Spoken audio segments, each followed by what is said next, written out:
Dear student, आज मैं आपके लिए जो टॉपिक लेकर के आया हूँ यह टॉपिक है हैंसन का सिद्धांत, जिसके अंतर्गत सतत वृद्धि की आवश्यकताओं का अध्ययन करेंगे।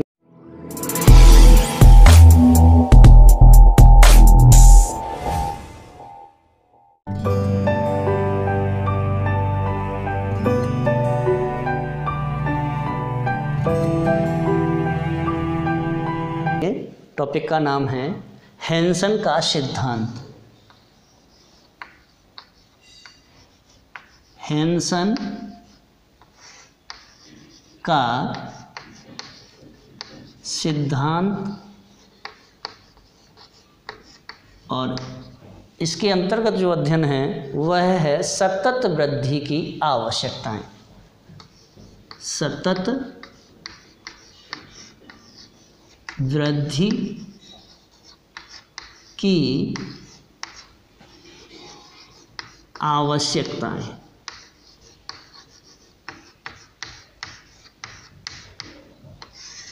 यानी Hanson theory requirements for study growth. क्या है? Hanson theory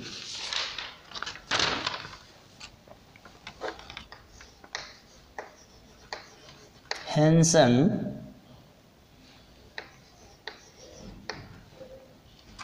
theory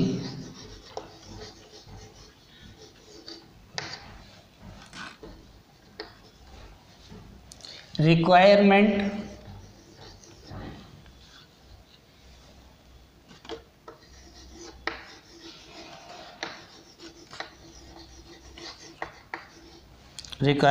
for study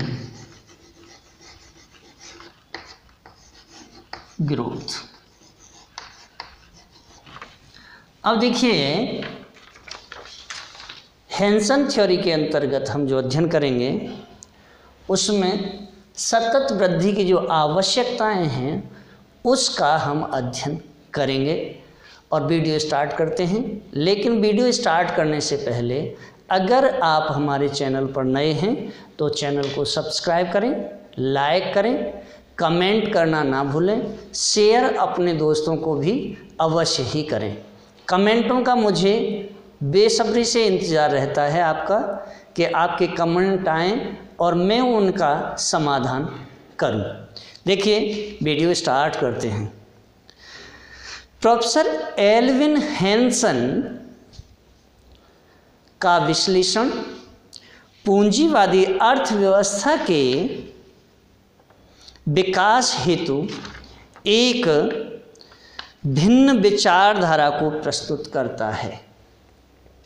Hansen के अनुसार उचित मौद्रिक एवं प्रशुल्क नीतियों की अनुपस्थिति में उन्नत पूंजीवादी देश संकटपूर्ण एवं बढ़ती हुई अर्ध बेरोजगारी की दशा का अनुभव करेंगे। उन्होंने पूर्व प्रचलित व्यापार चक्र की धारणा के स्थान पर सरकारी हस्तक्षेप यानी गवर्नमेंट इंटरवेंशन को उचित माना है। हैंसन ने सरकार का जो हस्तक्षेप है उस हस्तक्षेप को उचित माना अपने मॉडल के अंतर्गत। आगे, हैंसन की अबंध नीति की दशाओं के अधीन निजी उपक्रम की कुशलता पर संदेह व्यक्त किया। यानी हैंसन की जो दशाएं हैं उनके अधीन जो उपक्रम हैं उन उपक्रमों की कुशलता पर संदेह व्यक्त करते हैं। और वह क्या कहते हैं? देखिए, पूंजीवादी अर्थव्यवस्था में गतिरोध, इनका सबसे पहला पॉइंट है पूंजीवादी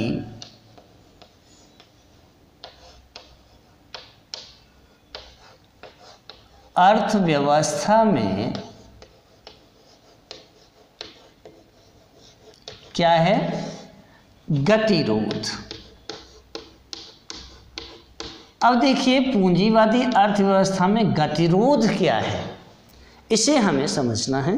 तो देखिए एल्विन हेंसन ने पूंजीवादी अर्थव्यवस्था में गतिरोध की स्थितियों का अवलोकन किया और इससे पूर्व प्रतिष्ठित अर्थशास्त्रियों का विश्वास था कि पूंजीवादी विकास का अंत गतिरोध की अवस्थाओं में होता है। कार्ल मार्क्स एवं शुम्पीटर ने पूंजीवादी व्यवस्था के पूर्ण पतन की बात कही। फिर से एक बार देखिए कि एल्विन हेंसन ने पूंजीवादी अर्थव्यवस्था में गतिरोध की जो स्थिति है उस स्थिति का अवलोकन किया और इससे पूर्व प्रतिष्ठित जो अर्थशास्त्री थे उन अर्थशास्त्रियों का यह विश्वास था कि पूंजीवादी विकास का अंत गतिरोध अवस्थाओं में होता है।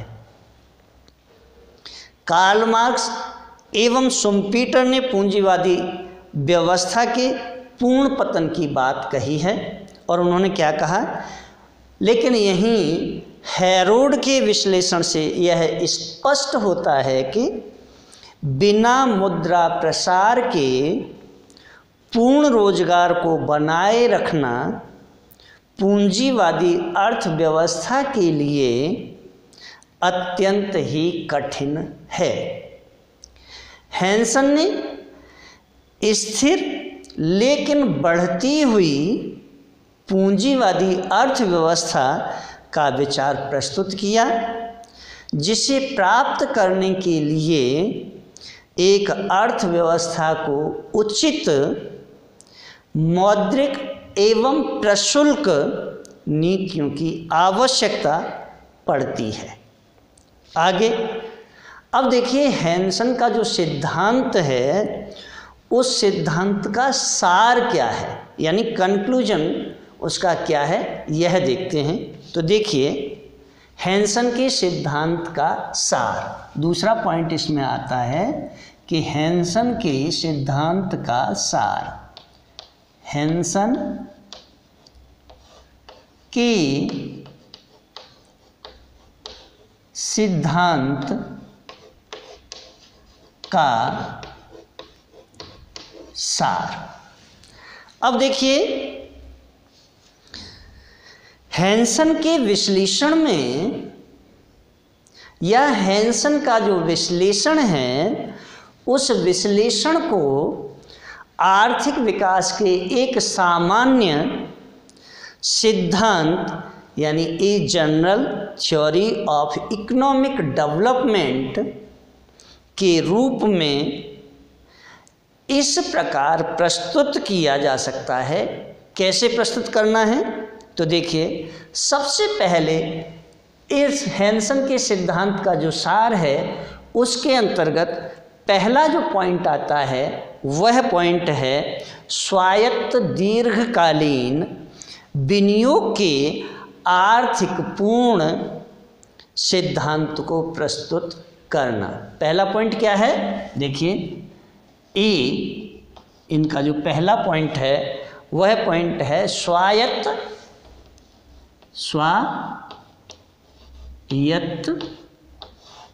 और ब्रैकेट में दीर्घकालीन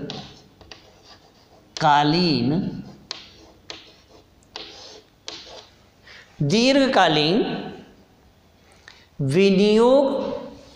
अब देखिए दीर्घकालीन विनियोग,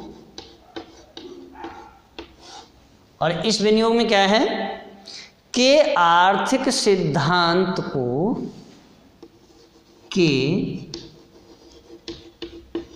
आर्थिक सिद्धांत,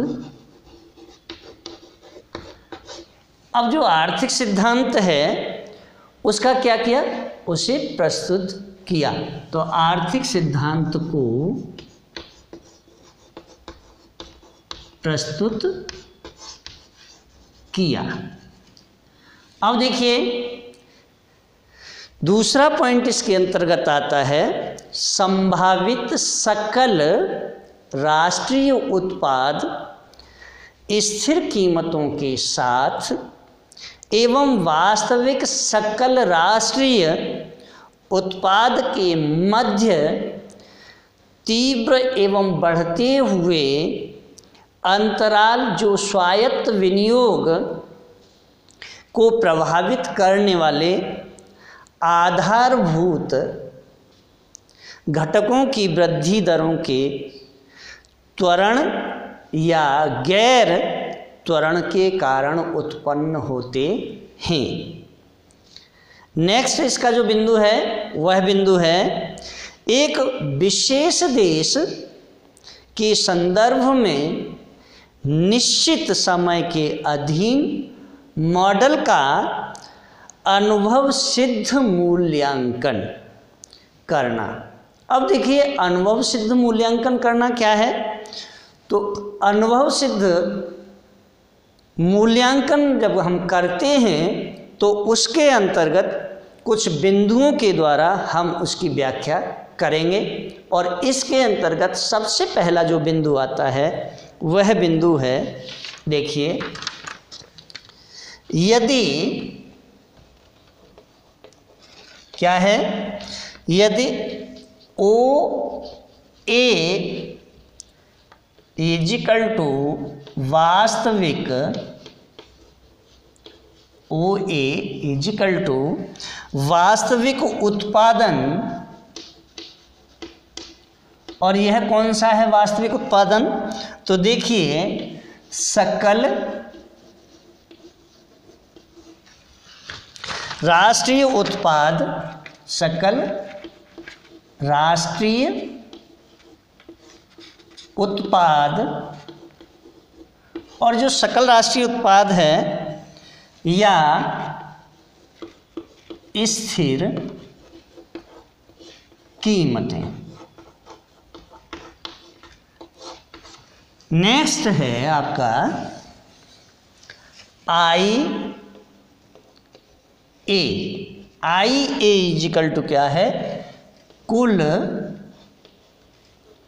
शुद्ध विनियोग, क्या है, कुल शुद्ध विनियोग है, जिससे हम टोटल नेट इन्वेस्टमेंट बोलते हैं। क्या बोलते हैं, total net investment,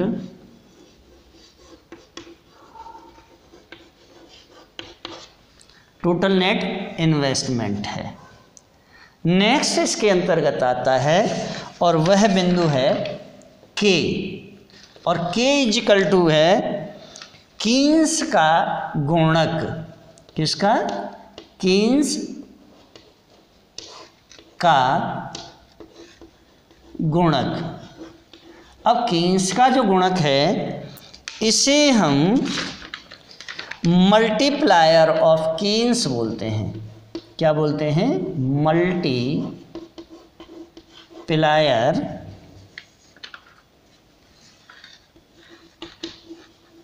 of Keynes. Next है इसके बाद में आपका, अब देखिए ओ ए, आई ए और के ए, ये जो समीकरण होगा यह समीकरण बनेगा आपका ओ ए इजिकल टू के इंटू आई ए, यह समीकरण होगा। अब आगे देखते हैं, यदि क्या होगा, यदि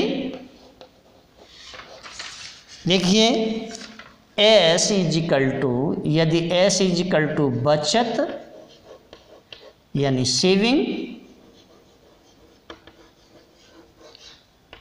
बचत है, तो T इजिकल टू कर यानी टैक्स होगा, और जब ये टैक्स है तो आई यानी कैपिटल आई और स्मॉल आई इजिकल टू जो होगा वह होगा प्रेरित विनियोग। क्या है? प्रेरित विनियोग। और प्रेरित विनियोग को हम क्या कहते हैं? इंक्लूज्ड इन्वेस्टमेंट। इंक्लूज्ड इन्वेस्टमेंट।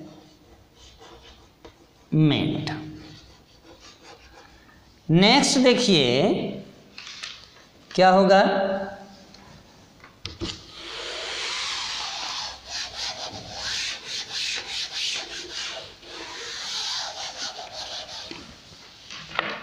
नेक्स्ट जो होगा वह होगा आई जी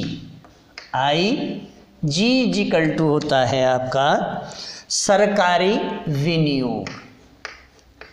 सरकारी विनियोग, और सरकारी विनियोग को हम क्या बोलते हैं? Government investment.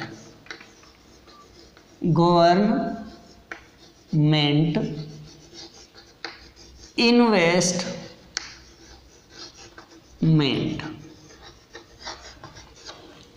नेक्स्ट आता है आई और ए। अब कैपिटल ए कैपिटल आई यह होता है इजिकल टू स्वायत्त। क्या है? स्वायत्त विनियोग। अब देखिए जब ये चीज़ें निकल के आती हैं तो जो समीकरण होता है हमारा वह अभी क्या होगा? देखिए इसके बाद में जो आएगा वह होगा DOA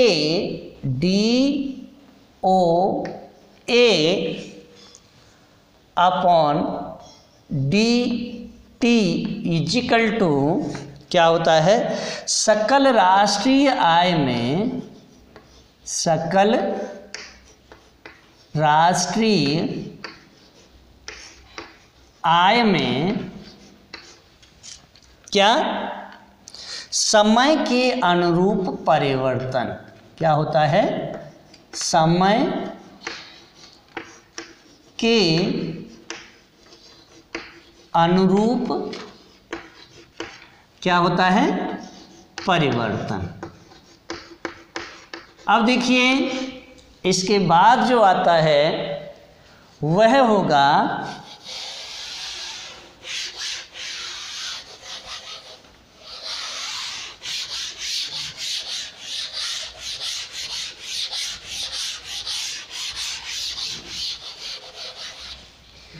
इसके बाद में DL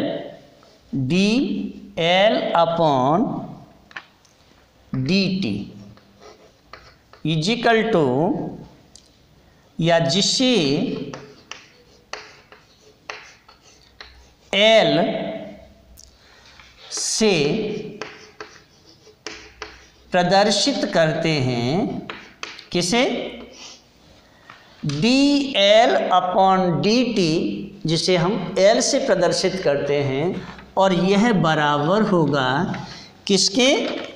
जनसंख्या वृद्धि की दर। जनसंख्या वृद्धि की दर की। इसके बाद आता है आपका DK अपॉन DT जिसे K से प्रदर्शित, के से प्रदर्शित करते हैं, और यह बराबर होता है संसाधन खोज की दर। क्या होता है? संसाधन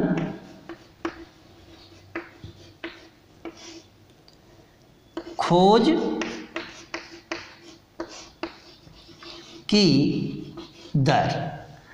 अब देखिए आपके समक्ष हमने जो निकाला है वह OA यानी वास्तविक उत्पादन, IA यानी कुल शुद्ध विनियोग, कीन्स का गुणक यानी मल्टीप्लायर ऑफ कीन्स, और इसके बाद हमने आपके समक्ष जो समीकरण बनाया वह बनाया OA = K × IA। इसके बाद यदि S बचत यानी सेविंग है तो T = टैक्स यानी कर है, और I कैपिटल और स्मॉल I = क्या होता है? प्रेरित विनियोग होता है। IG = होता है सरकारी विनियोग, और I कैपिटल A = होता है स्वायत्त विनियोग। वहीं DOA = होता है सकल राष्ट्रीय आय में समय के अनुरूप परिवर्तन। DL/DT जिसे हमने L से प्रदर्शित किया, और वह बराबर होता है जनसंख्या की वृद्धि दर के, और वहीं DK/DT जिसे हमने K से प्रदर्शित किया है वह होता है संस्थान की खोज। अब देखिए वास्तविक उत्पादन जो होगा वह क्या होगा? तो देखिए अब देखते हैं हम वास्तविक उत्पादन।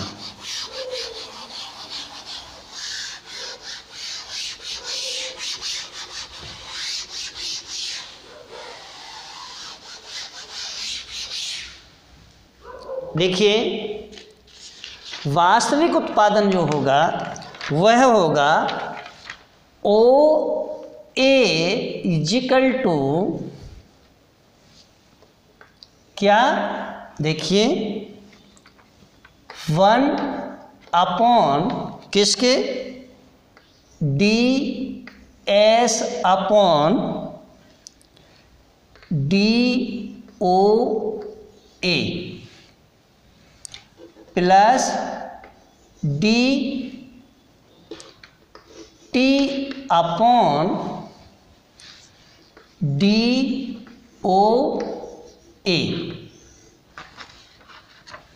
आगे क्या है? देखिए इनटू कैपिटल I और स्मॉल I ब्रैकेट में OA प्लस, अब देखिए प्लस में क्या होगा? I और G प्लस LA, और फिर ब्रैकेट में होगा आपका यानी इनटू LKT, ब्रैकेट बंद कर दीजिए और बड़े कोष्टक को भी बंद कर दीजिए, और यह जो समीकरण है यह आपका पहला समीकरण होगा यानी फर्स्ट इक्वेशन। अब देखिए इस समीकरण के बाद में हम देखते हैं माना कि संभावित उत्पादन को OP के द्वारा व्यक्त किया गया है जो पूर्ण रोजगार पर सकल राष्ट्रीय उत्पाद है। जब सकल राष्ट्रीय उत्पाद है तब क्या होता है? तो देखिए तब होगा आपका OP = F और ब्रैकेट में LKT टी, एल के टी और एल के टी क्यू, और यह आपका होगा दूसरा समीकरण।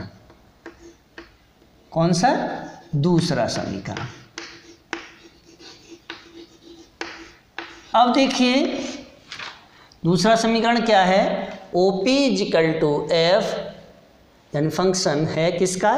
एल के टी और क्यू का। एफ क्या है? फंक्शन किसका? OP का, यानी OP का फंक्शन जो है वह है एल के टी और क्यू का। अब नेक्स्ट देखिए, जब समीकरण 2 क्या करता है? समीकरण 2 उत्पादन फलन है। क्या है? उत्पादन फलन। यहाँ एल के और क्यू एवं टी क्रमशः श्रम संसाधन, पूंजी यंत्र एवं उपलब्ध तकनीक की पूर्ति है, न कि उत्पादन में वास्तव में प्रयुक्त मात्राएं। अब हम संबंधों के 2 समुच्चयों को प्रस्तुत कर रहे हैं। अब देखिए वह समुच्चय क्या है? जो समय के अनुरूप परिवर्तन हो रहे हैं। इन समीकरणों को सरल कर भुगतान करने की जो सीमांत प्रवृत्ति है वह MPS यानी मार्जिनल प्रोपेंसिटी टू सेव तथा कर भुगतान करने की सीमांत प्रवृत्ति यानी मार्जिनल प्रोपेंसिटी टू पे टैक्सेस समय के अनुरूप स्थिर है तथा ऐसी कोई सरकारी क्रिया नहीं हो रही है जो इनमें परिवर्तन कर दे, यानी इसमें कोई भी सरकारी क्रिया परिवर्तन नहीं कर सकती है। यदि जनसंख्या वृद्धि, संसाधन खोज एवं तकनीक प्रगति के स्वायत्त विनियोग पर पड़ने वाले संयुक्त वृद्धि प्रभावों को जी के द्वारा, किसके? जी के द्वारा क्या हो जाए? निरूपित अगर करें तो समय के अनुरूप वास्तविक सकल राष्ट्रीय उत्पादन की जो दर है या सकल राष्ट्रीय उत्पादन की जो प्रवृत्ति है वह प्रवृत्ति क्या होगी? वह प्रवृत्ति हम देखते हैं। तो देखिए वह जो प्रवृत्ति होगी वह प्रवृत्ति होगी DOA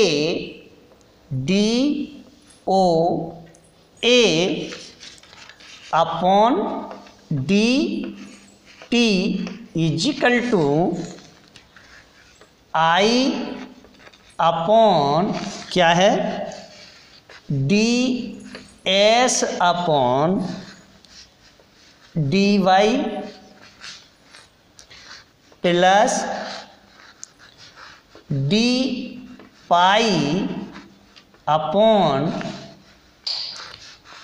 DY आगे इनटू क्या होता है? डेल्टा I और small I upon delta OA plus delta square OA upon DT का स्क्वायर। प्लस क्या हो जाएगा, देखिए डी आई और जी अपॉन डी टी, फिर equal to delta I A upon delta G into delta square G upon D T का square. और यह जो समीकरण है, यह समीकरण आपका होगा तीसरा, यानी समीकरण थर्ड। अब देखिए आगे क्या होता है, अतः समय के साथ वास्तविक सकल राष्ट्रीय उत्पाद की प्रवृत्ति मुख्यतः क्या करती है, बचत की सीमांत प्रवृत्ति एवं कर भुगतान करने की प्रवृत्ति पर निर्भर करती है। इन दोनों में यदि कोई भी अधिक होता है तब क्या होगा, अन्य बातों के समान रहने पर आर्थिक वृद्धि की दर न्यून हो जाएगी। और जब आर्थिक वृद्धि की दर न्यून हो जाती है तब क्या होता है, तो यह आंशिक रूप से प्रेरित विनियोग के स्तर पर भी निर्भर करती है। लेकिन प्रेरित विनियोग राष्ट्रीय आय में वृद्धि के साथ बदलता रहता है, और यदि राष्ट्रीय आय में या राष्ट्रीय आय स्थिर है तो प्रेरित विनियोग उत्पन्न नहीं होगा। क्यों? क्योंकि यदि राष्ट्रीय आय की वृद्धि दर स्थिर है तो प्रेरित विनियोग की दर भी स्थिर स्तर पर ही रहेगी। स्पष्ट है कि प्रेरित विनियोग एक उत्तेजक विस्तार करने वाली शक्ति के रूप में सामने आता है। सरकारी विनियोग की मात्रा मुख्यतः नीतिगत निर्णय है, और जब यह नीतिगत निर्णय है तो क्या होता है, तो देखिए मॉडल को स्थापित करने या मॉडल को स्थापित करते हुए हम देखते हैं कि क्या देखते हैं, वास्तविक विनियोग या वास्तविक गतिशील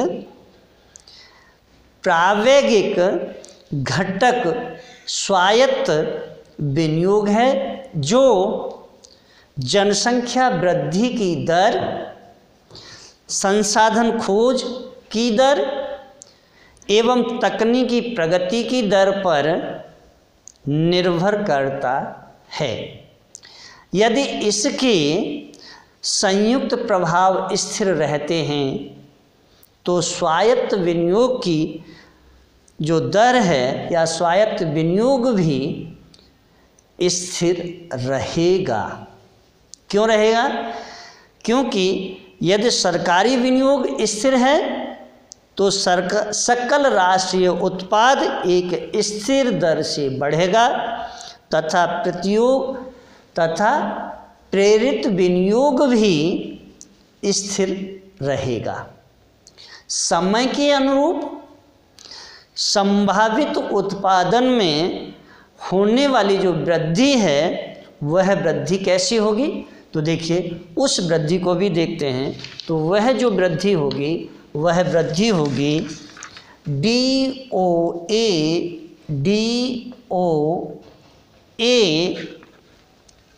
DOP अपॉन क्या होता है DT इजिकल टू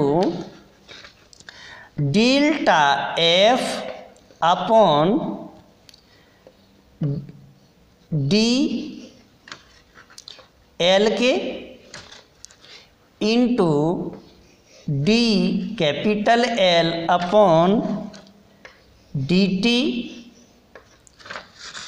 प्लस क्या होगा डेल्टा एफ अपॉन डेल्टा के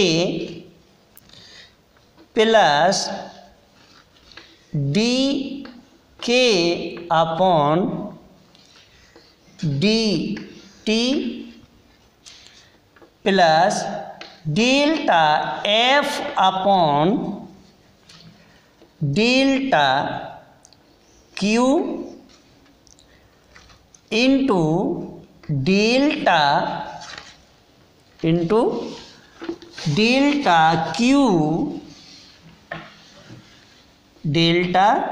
Q upon D T plus delta F upon delta T into क्या होगा डी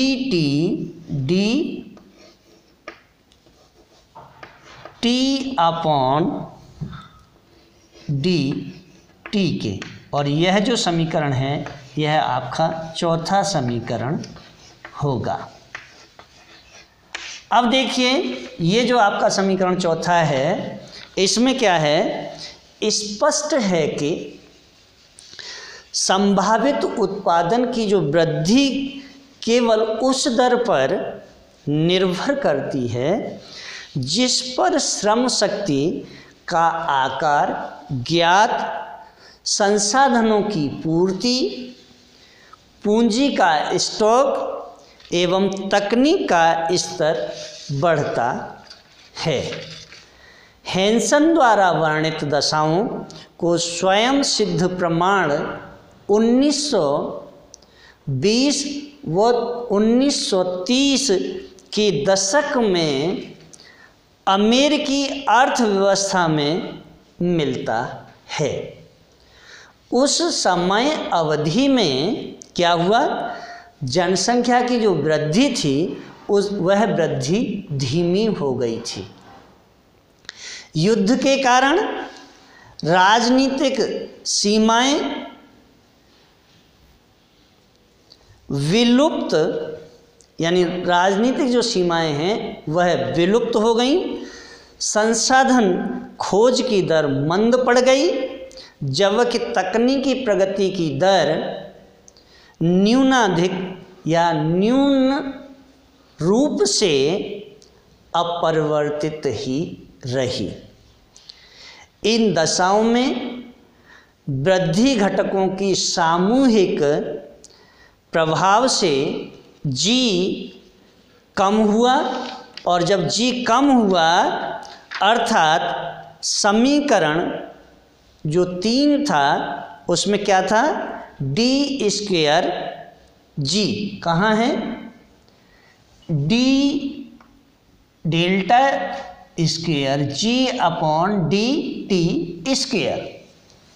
तो डी का स्क्वेयर जी अपॉन डी टी स्क्वेयर ऋणात्मक हो गया, और सरकारी विनियोग के साथ आई जी स्थिर हो गया तथा 1929 के उपरांत मिलने लगा। 1929 के उपरांत यह गिरने लगा, और जब गिरने लगा तो सकल राष्ट्रीय उत्पाद का वास्तविक स्तर गिरने लगा, और इसके साथ ही प्रेरित विनियोग IA ऋणात्मक होने लगा। इन समस्त स्थितियों के परिणाम स्वरूप अधोमुखी गतियाँ दिखाई देने लगीं, और जब अधोमुखी गतियाँ दिखाई देने लगीं तो क्या हुआ, तब मंदी के सबसे बुरे समय में पूंजी स्टॉक में वृद्धि हो रही थी एवं इसके साथ ही श्रम शक्ति ज्ञात संसाधन या ज्ञात जो संसाधन हैं उन संसाधनों की पूर्ति एवं तकनीक के स्तर में थोड़ा सुधार दिखाई दिया तथा 1929 से 1933 की अवधि में शुद्ध विनियोग गिरा, लेकिन प्रथम व द्वितीय विश्व युद्ध के मध्य की अवधि में यह धनात्मक था। इसलिए इस संपूर्ण अवधि में संभावित उत्पादन बढ़ रहा था। इसके परिणाम स्वरूप वास्तविक व संभावित सकल राष्ट्रीय उत्पाद के मध्य अंतराल बढ़ते गए, जिससे 1929 के उपरांत बेरोजगारी एवं अतिरिक्त क्षमता में वृद्धि दिखाई दी। हैंसन का विचार था कि प्रेरित विनियोग में होने वाली कमी एक समान या एक सामान्य चक्रीय प्रवृत्ति है। स्वायत्त विनियोग में या स्वायत्त विनियोग में होने वाली कमी एक सुदीर्घकालिक प्रवृत्ति बन जाती है। हैंसन के विश्लेषण के आधार पर नीति संबंधी निष्कर्ष प्राप्त होते हैं। उनके अनुसार निजी विनियोग की प्रवृत्ति में या प्रवृत्ति के गिरने की स्थिति में राष्ट्रीय आय गिरती है व बेरोजगारी बढ़ती है। अतः सरकार सार्वभौमिक विनियोग में वृद्धि कर सकती है। दूसरा, सरकार आय का वितरण बचतकर्ताओं के व्यक्त या बचतकर्ताओं के व्ययकर्ताओं तक कर सकती है। इस प्रकार वह बचत की सीमांत प्रवृत्ति को कम करके गुणक में वृद्धि करती है। अविरल वृद्धि के अनुरक्षण हेतु एक संपूर्ण नीति इन तीनों उपायों के उचित सम्मिश्रण पर निर्भर करती है। उपर्युक्त से यह स्पष्ट है कि क्या है, संभावित वृद्धि एवं वास्तविक वृद्धि के मध्य बढ़ता हुआ सुदीर्घकालिक गतिरोध है और यह पूंजीवादी विकास की ऐसी परिपक्व अवस्था है जिसमें पूर्ण रोजगार पर बढ़ते या बढ़ने लगती हैं, जबकि शुद्ध विनियोग बढ़ने लगता है। अब देखिए, हम गतिरोध के घटक, बहिर्जात घटक, इन सब का अध्ययन अगले वीडियो में करेंगे। और अगर आपको मेरा वीडियो अच्छा लगा हो तो वीडियो को लाइक करें, शेयर करें, कमेंट करें। कमेंट ज़्यादा से ज़्यादा करें, शेयर अपने दोस्तों को भी करें और बेल आइकन का बटन दबाना कहीं पर भी ना भूलें और सब्सक्राइब अवश्य ही करें। धन्यवाद।